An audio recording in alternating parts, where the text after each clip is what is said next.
Saudações a todos. A pauta de hoje é tratar da realidade objetiva e das ideias que o ser humano produz a respeito disso. Se foi possível compreender nas discussões feitas nos vídeos anteriores, nós demonstramos que o sistema de racionalidade é produzido por meio de impressões que o universo fenomênico produz no organismo humano por meio do tato, do olfato, do gosto, da visão e da audição.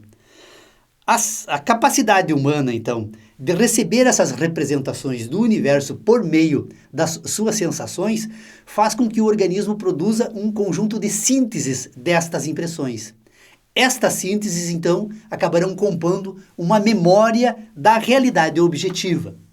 Então, quando o ser humano utiliza esse material para pensar, ele não pensa a respeito do universo. Ele pensa a respeito das sínteses, da ordenação das sínteses dessas memórias. E na medida em que o ser humano põe em ordem essas memórias, ele produz a racionalidade. Então, quando pensamos a respeito de um objeto, a respeito de uma coisa, nós não pensamos o universo, mas as sínteses que foram produzidas por meio das impressões desse universo no organismo humano.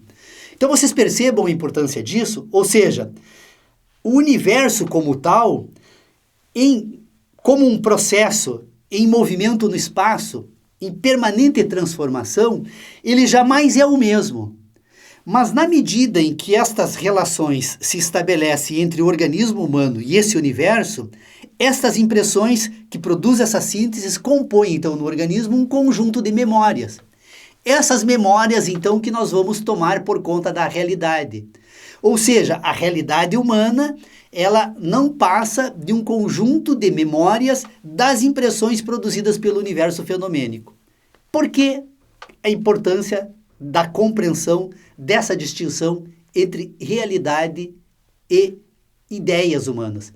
Porque as ideias humanas, então, elas vão ser produzidas a partir dessas memórias, e essas memórias, com o passar do tempo, e na medida em que essas memórias forem se desenvolvendo, o ser humano passa a produzir associação entre memórias e desconsidera ou passa a desconsiderar, a partir desse sistema de racionalidade, o universo como um processo fenomênico, e agora as memórias é que passam a ocupar esta função.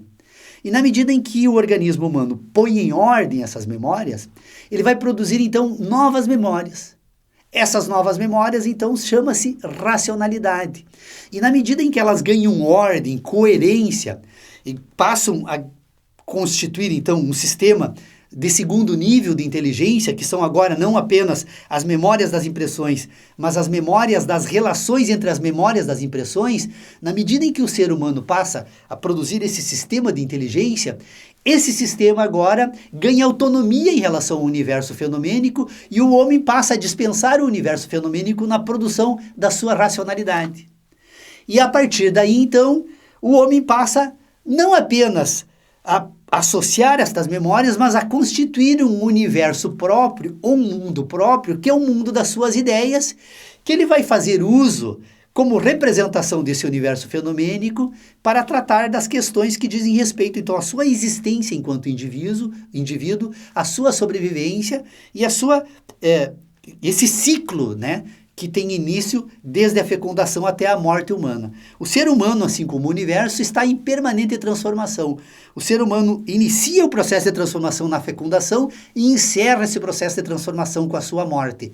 E nesse processo entre a fecundação e a morte, que o ser humano se transforma, o universo se transforma, aquilo que se torna perene e é mais permanente nesse organismo são as suas ideias. Mas essas ideias, elas não são o mundo. Essas ideias são apenas relações que o ser humano produz a partir das sensações que esse universo produziu em si. Isso é de fundamental importância, porque nós vamos fazer este exame depois em outros encontros das nossas reuniões, em que nós vamos demonstrar que se o ser humano não tomar cuidado nestas associações que ele faz a partir destas ideias, ele facilmente poderá ser levado a produzir associações que não são mais resultado das impressões do universo, mas fruto da sua criatividade, da sua capacidade de produzir ideias que não tenham nada a ver com a realidade.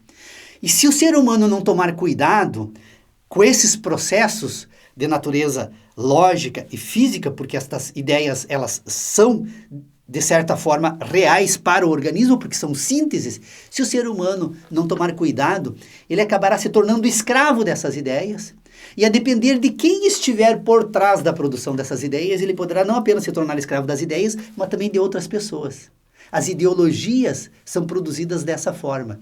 Você reproduz um conjunto de associações entre ideias, você produz um sistema de orientação que guia o indivíduo, então, nas suas ações humanas, e embora essas ideias não tenham nada a ver com a realidade objetiva, sob o ponto de vista da razão humana, o ser humano passa a tratar como realidade. Ao ser escravo dessas ideias, passa a agir como uma pessoa, obviamente, completamente fora da razão. Aliás, se nós formos examinar as pessoas que nos rodeiam e as pessoas que convivem nesse universo da sociedade humana, nós vamos perceber que boa parte, quem sabe a maior parte dos seres humanos hoje, são escravos de ideologias, abandonaram completamente o desenvolvimento do seu sistema de racionalidade espiritual, que são as relações entre universo e organismo, para se guiar apenas por sistemas puramente ideológicos.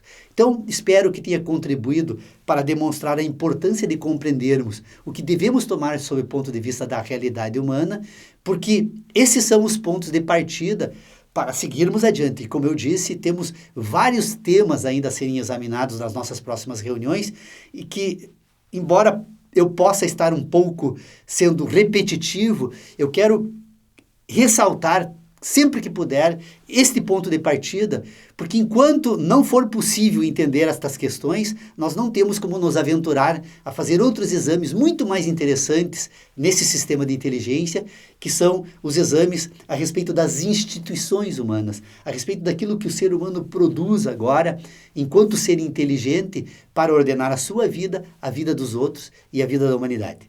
Saudações e até o próximo encontro.